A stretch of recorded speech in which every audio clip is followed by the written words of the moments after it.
Assalamualaikum warahmatullahi wabarakatuh.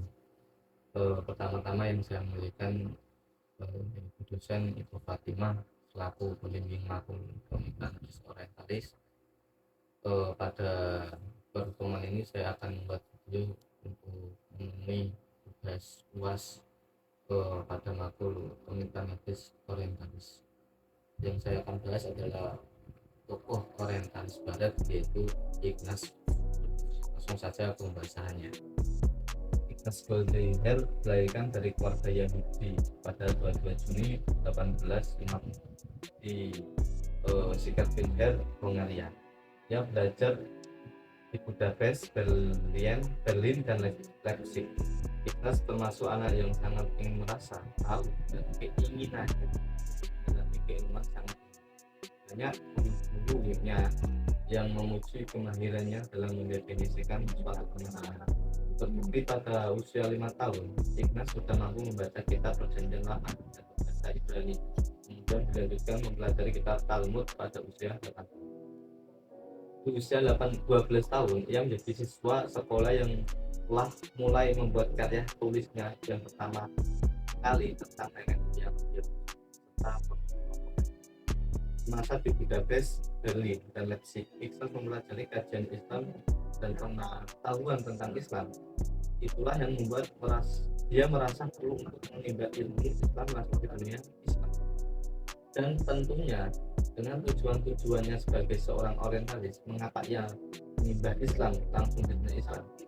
Karya-karya tulisnya yang membahas masalah-masalah keislaman banyak dipublisir dalam bahasa Jerman, Inggris, dan juga Prancis. Setelah menyelesaikan studi di Budapest, Ignaz melanjutkan studinya di Universitas Leipzig di Jerman. Dia meraih gelar doktor dari universitas tersebut di usia 19 tahun. Gelar itu diperolehnya setelah dibimbing selama 2 tahun oleh Heinrich Kleiser, sosok yang juga seorang orientalis terkemuka di negara Jerman.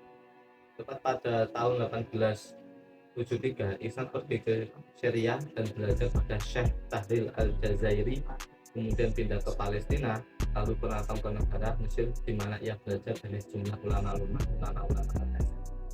Nah, kita bisa memperhatikan begitu tekunnya, begitu seriusnya orang-orang orientalis ini untuk mempelajari Islam demi untuk menghancurkan Islam.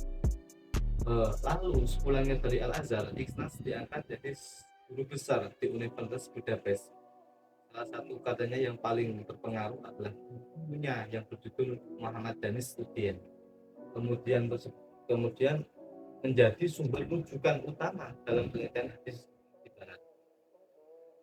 Beberapa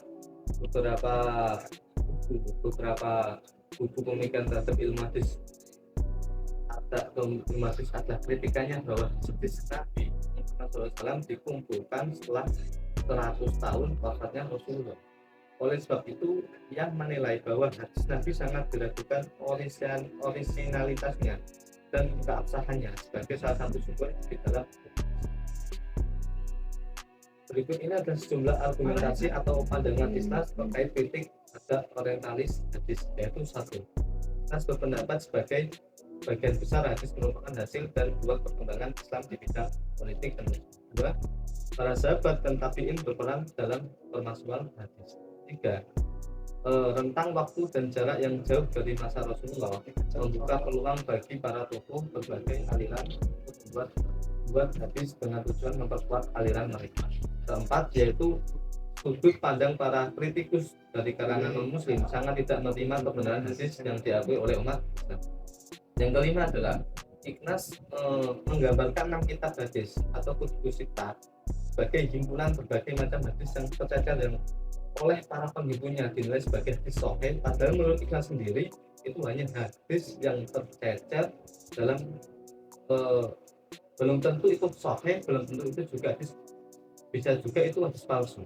Nah, itulah ya tadi biografi Ignaz Goldziher dan argumentasinya kritik hadis. Bagaimana sih kita belajar sebagainya?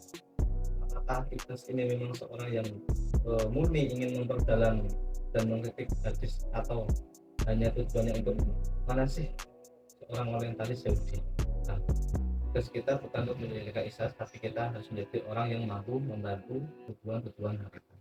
Cukup sekian dari saya. Wassalamualaikum warahmatullahi wabarakatuh.